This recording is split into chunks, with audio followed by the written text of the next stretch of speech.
Well, thank you very much for gathering here as we R-1503, the Stop Forced Organ Harvesting Bill. I'm Piero Tozzi. I'm the staff director of the Congressional Executive Commission on China. We've gathered here are a number of the organizations that are here in support. Let me quickly go through them. There's the International Coalition to End Transplant Abuse in China. We'll have someone speaking for them. The Lantos Foundation, the Victims of Communism Memorial Foundation, the Remembrance Society, World Without Genocide, China Aid, Falun Dafa Information Center, World Uyghur Congress, Uyghur Human Rights Project, and we'll have a speaker there, Campaign for Uyghurs. Rashan Abbas will also speak. The Uyghur American Association, the Friends of Falun Gong, the American Council on Women, Peace and Security. We also have from the China Democracy Foundation, Dean Baxendale, and also we may be joined by somebody from the UK Conservative Party Human Rights Commission.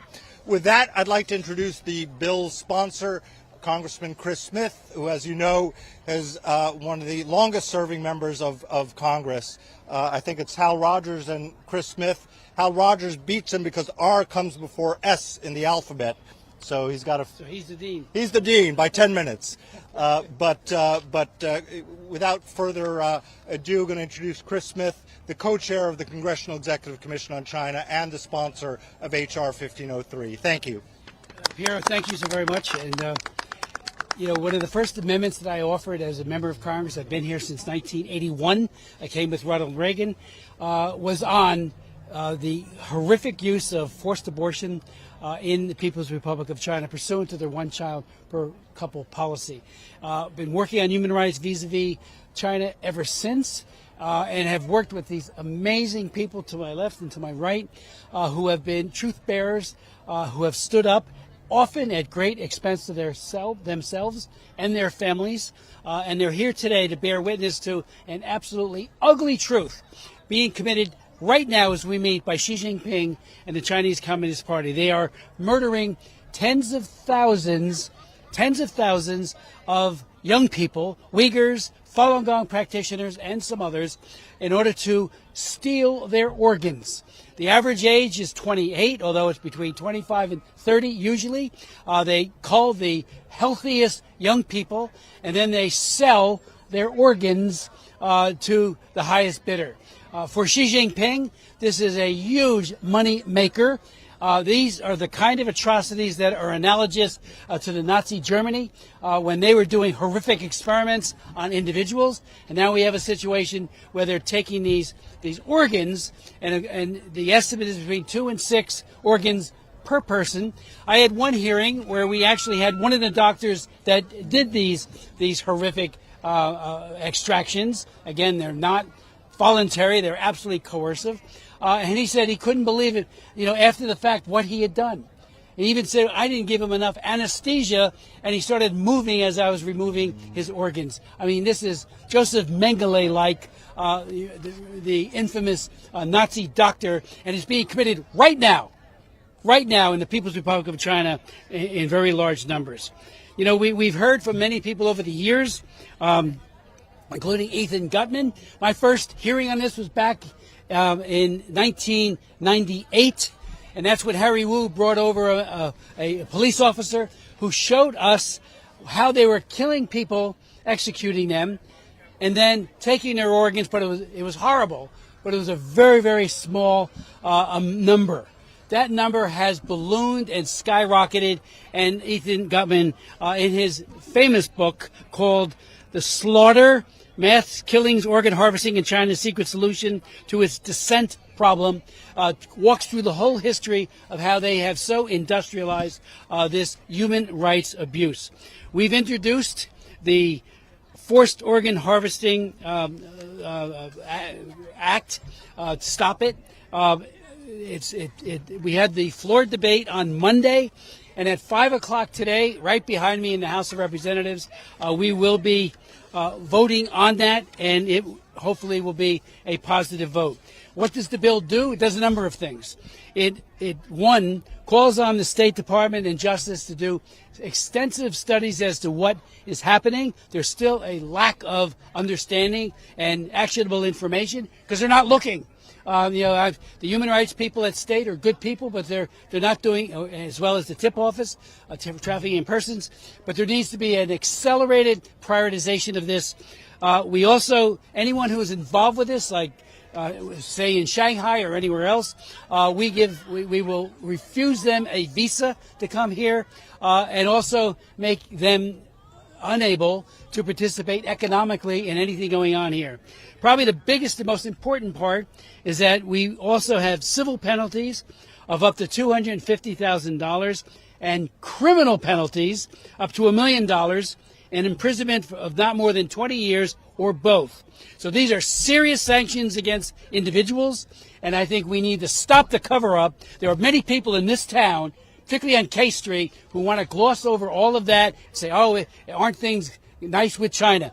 Not when they're killing people the way they are doing. And young people, any 28-year-old say, what it would be like to be laying on a hospital table, trussed down, right before they put you to sleep, if they put you to sleep, taking your organs. It is outrageous, and we're going to stop it to the greatest extent possible through this legislation. We hope the Senate will take it up, and I appeal to them to do so quickly, and I know the President will sign it once it comes to his desk. So I'd like to ask Mark Yang, and do you want to do something? Let me introduce. I think Dean's got a plane to catch. Okay. So, thank you. Thank you, Chris. Now, one of our speakers is from Canada, and being Canadian, he's a hockey fan, and he has tickets to the Maple Leafs game tonight. So out of deference to him and the plane that he has to catch in about, you've got to leave in very shortly, we're going to ask Dean Baxendale to speak. Dean, by the way, is also among other hats that he wears, a publisher, and just published Rashan Abbas's book, just came out. Just yesterday, the book launch. So highly recommend that as well. Well, with that, Dean, since you have a plane to catch and a hockey match to see tonight, we're going to surrender the podium to you. Thank you, Pierre. Thanks for this legislation. It's great once again to be here in Washington. This is where things happen, and sometimes not. And with respect to China and the atrocities that continue to take place for all peoples inside China, this is a time to reflect upon the kind of work that the CECC has done, the Congressional Executive Committee on China, Chris Smith and his championing of a number of bills over the years to bring the atrocities of the Chinese Communist Party to bear for all people. This is not an American problem. This is a global problem where governments around the world need to come together and actually work on legislation that takes on the CCP in a serious way, penalizes them, puts people in jail if they decide to come to our countries. But we need to do what they're doing to us. They continue atrocities all over the world. They continue transnational repression. And Rashan Abbas's book, Unbroken, which will officially be launched here in Washington on June 3rd, speaks of the atrocities to the Uyghur people. But this goes to the Falun Dafa, this is the Hong Kongers, and we have published a number of books on these subjects. David Kilgore first alerted me really to this. David Kilgore, Liberal MP in Ottawa, wrote a book called Bloody Harvest. And it was through David. He was on the board for the China Democracy Fund, and David really gave me the deep dive on this particular, what I call a genocide as well.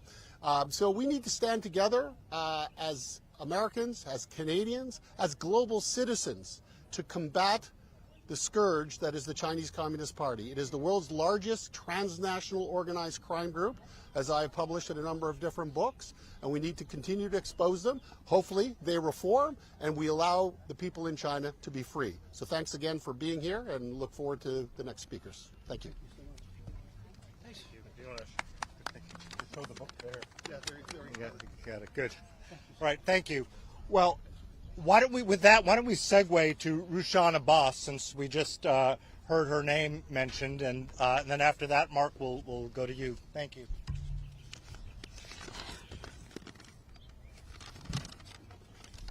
Hello, everyone. Good afternoon. We are here today to confront a horror that is hard to even imagine, but the data makes it undeniable. The Chinese Communist Party is cashing in on the full-fledged active genocide of the Uyghurs and the Falun Gong practitioners and the millions more profiting from an economy built on human suffering. The world cannot afford to look away. It's not enough that the Chinese government surveils Uyghurs' every move, stealing all Uyghur data. It's not enough that they invade our homes and violate Uyghur women in the most private and the sacred places. It's not enough that over 1 million Uyghur children are taken from their families and placed in state-run orphanages. It's not enough that Uyghur women are forcibly sterilized, erasing future generations. It's not enough that Uyghurs are enslaved in forced labor camps to make profit for global corporations. They are also harvesting our people's organs, harvesting Uyghur Muslims' organs and calling it halal organs. The body of the Uyghurs is exploited in every way imaginable. The year that Uyghur genocide began, China's liver transplant rose 90%, and the kidney transplant increased by 200%. That is not a coincidence. That is the policy for forced organ harvesting by the Chinese regime. The Aksu Infection Hospital in East Turkestan, in my homeland, just 20 minutes from the airport, which has a dedicated organ transport channel, special line dedicated for people transferring the human organs. And who did they target? Young and healthy Uyghurs who are 20 to 30 years old. The latest Xinjiang police files released by Victims of Communism Memorial Foundation showed thousands of leaked photos and mugshots of unjustly detained Uyghurs. Next to their mugshots, their blood types are listed, but only for the young Uyghurs aged from 16 to their late 20s. Not the elder ones, but only the young ones. Uyghurs are cataloged like inventory. Their biometric data enables the CCP to make organ matches in real time. The people disappear overnight, and their lungs, hearts, and the kidneys and the livers are sold to the highest bidder. Why? Because we are Muslims and we don't drink and we don't eat pork, and it's being commercialized as the halal organs. The Stop Forced Organ Harvesting Act, led by Congressman Smith, is a needed step toward justice that has taken far too long. We appreciate Congressman Smith's leadership on exposing those atrocities and advocating for the voiceless, millions of voiceless people. Uyghurs did not choose to live under a ruthless, inhumane dictatorship. It's up to us to hold the CCP accountable for their crimes and against humanity. The Stop Forced Organ Harvesting Act must be passed immediately, and we all need to do what we should. Otherwise, if we don't speak out today, then the only voice left will be one of regret. And we are all responsible for what happens next. Thank you. Thank you, Rashan. Such a powerful voice that you have. And you made that point that it's because of the healthy diet and the healthy approach that you have, Uyghurs are also targeted. We also see that with the Falun Gong too. It's because of the healthy lifestyles that there's a demand for such organs.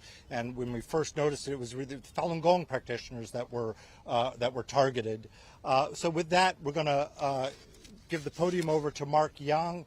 He's part of that younger generation of Falun Gong leaders from the Falun Dafa Information Center, and he's going to share with us his observations. So, Mark, please.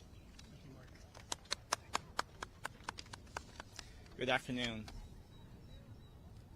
In 2006, the news broke out that the CCP operates a state-sanctioned practice of live forced organ harvesting.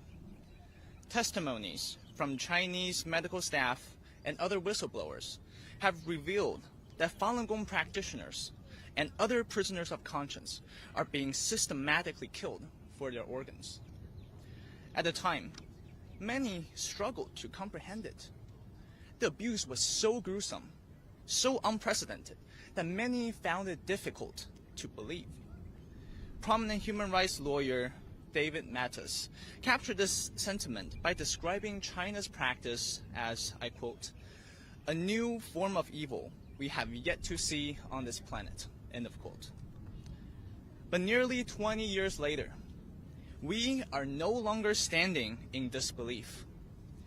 Thanks to the tireless investigations by Ethan Gutman, David Matas, David Kilgore, the China Tribunal, Doctors Against Forced Organ Harvesting, the International Coalition to End Transplant Abuse, and many brave journalists, NGOs, and medical professionals, the evidence is now overwhelming.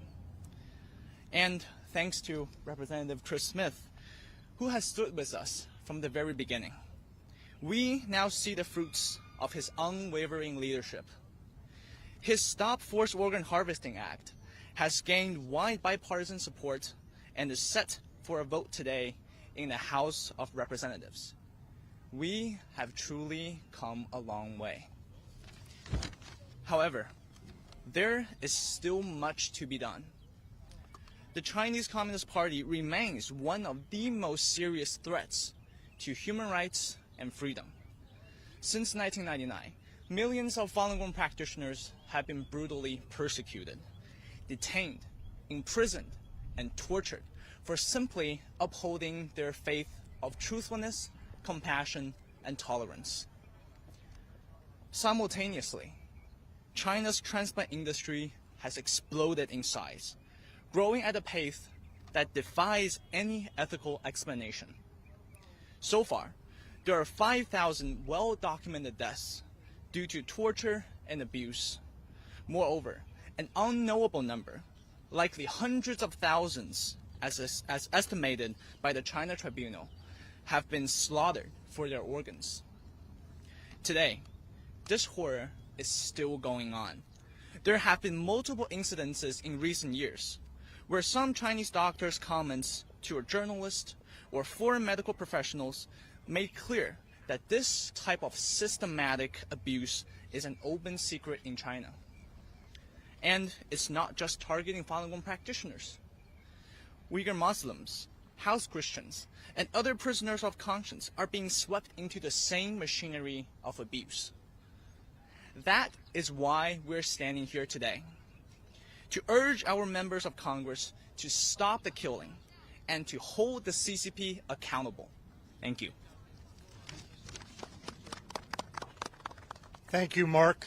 And we're going to turn now to Omar Kannat, who is the president of the Uyghur Human Rights Project, which is an excellent organization, not just advocacy, but also does research. And I know you have a report coming out on hotel chains, which already came out. Hotel chains, big chains that are well known, that are active in the Xinjiang Uyghur Autonomous Region. And it's, again, this corporate complicity here. But today, Omar, you're going to address the crowd, so I surrender the podium to you. Thank you. Thank you, Piero. Good afternoon. The Uyghur Human Rights Project strongly endorses H.R. 1503. We thank Representative Smith for reintroducing this bill. This legislation passed the House by a margin of 413 to 2 in 2023. We call on the House to once again pass this bill. in the middle of an ongoing genocide, we need many more concrete, enforceable policies to end complicity in the Chinese government's atrocities. Uyghurs are suffering a complete plan of genocide to wipe out Uyghur culture, religion, and identity.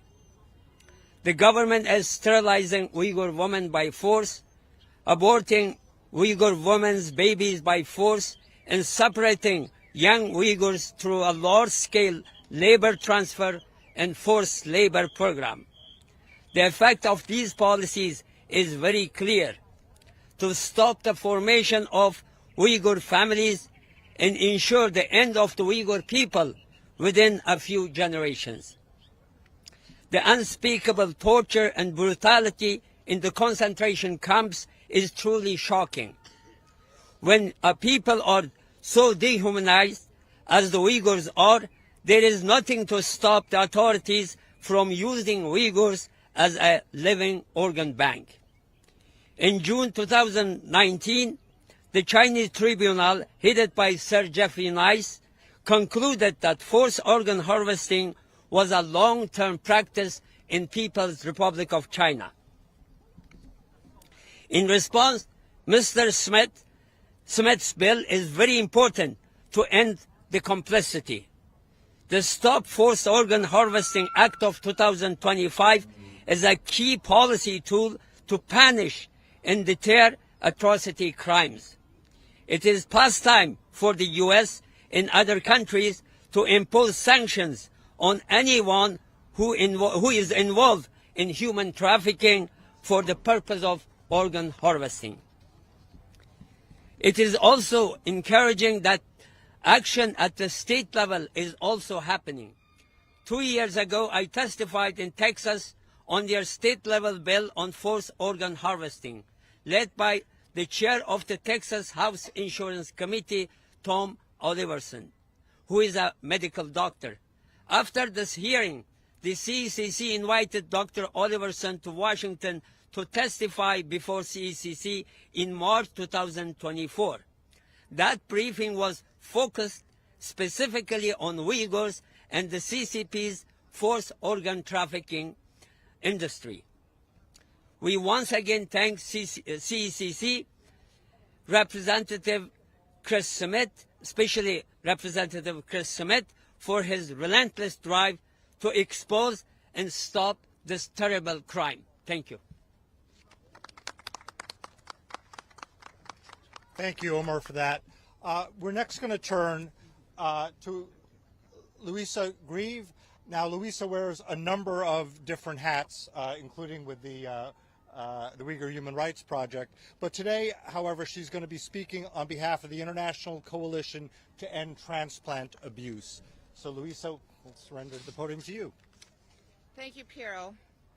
I am very pleased to be here representing the International Coalition to End Transplant Abuse in China, known as ETAC for short. It is a truly international coalition, including lawyers, academics, medical ethicists, medical professionals, and researchers and human rights researchers. And so ETAC strongly endorses H.R. 1503, deeply grateful to Representative Smith and Representative Keating for their leadership in reintroducing this important bill. As Omar mentioned, this bill has passed the House already by an enormous margin, over 400 people voting in favor. So we're confident that this bipartisan support will continue today in the vote this afternoon. The China Tribunal has been mentioned. This was begun in 2018 when ETAC asked Sir Jeffrey Nice to chair a legal review of the evidence regarding the organ transplant industry in China and its ethical gaps or atrocities, including especially political prisoners on a large scale. The China Tribunal delivered its final judgment in 2019, so already more than 5 years ago, and the conclusion was that organ harvesting was, quote, a long-term practice in the PRC and also concluded that the entire tribunal was unanimous in believing, quote, beyond reasonable doubt, that forced organ harvesting from prisoners of conscience was occurring. It's also very encouraging to note support in Congress from Representative Neil Dunn and other members of Congress who would like to get at the insurance companies, as is being done in the Texas bill that Omar mentioned. And Congressman Smith, it's incredible to recall that this testimony that you heard was 25 years ago, I believe, from 28 years ago, a doctor who, at great risk to his colleagues and so on who are back in China, told the U.S. Congress what he'd been forced to do as part of his hospital duties.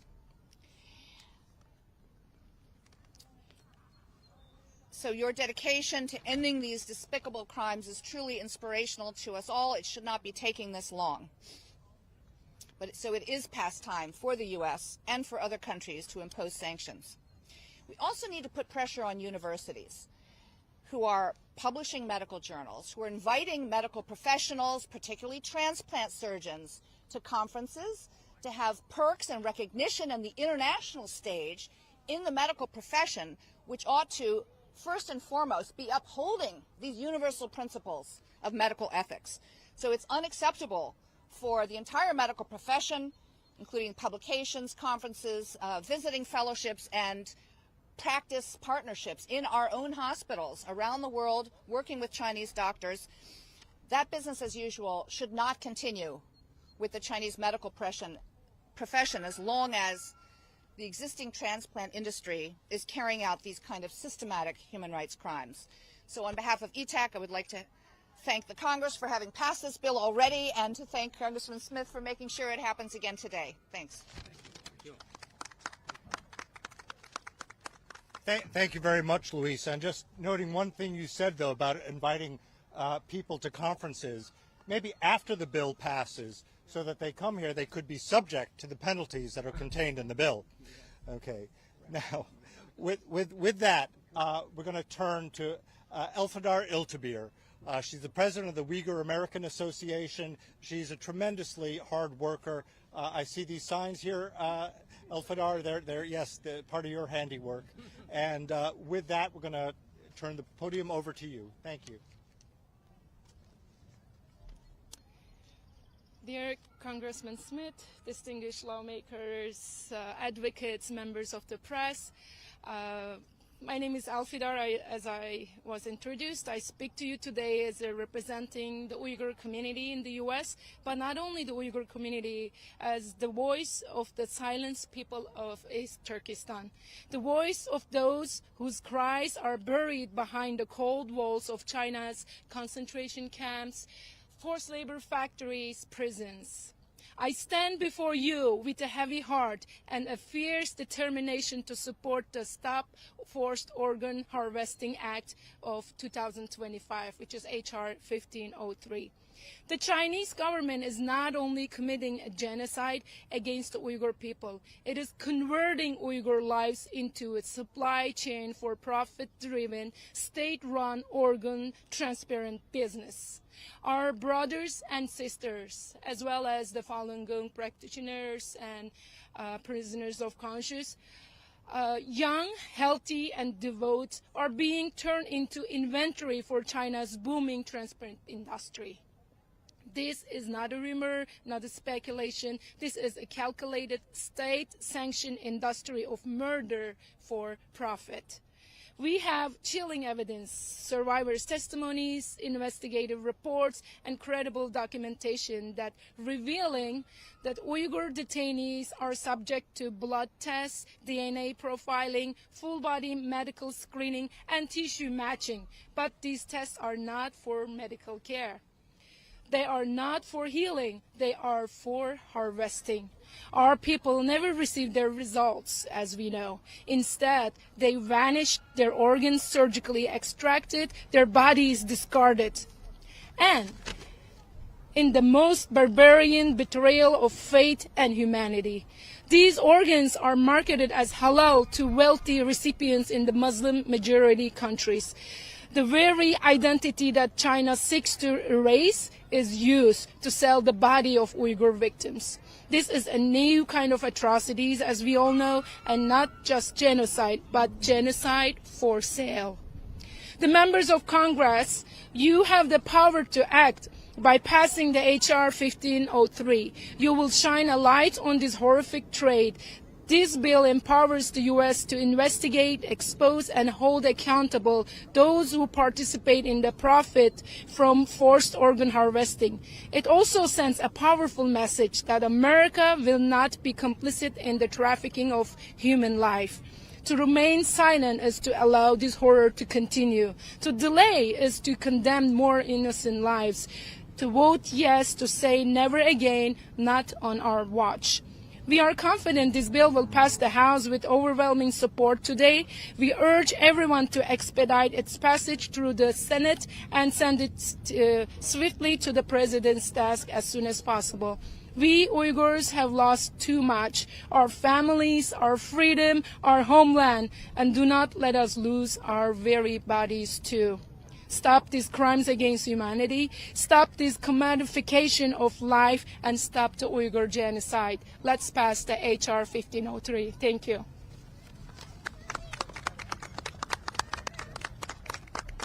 Thank you so much, Elfidar. So with that, maybe if folks have questions, you can ask our assembled experts here, and or you can conduct interviews with them. So I don't know if there are any questions here. All right. Well, with that, I thank you, and thank you, Congressman Smith, and thank you, everyone. All right. Thank you for having me. Sorry about the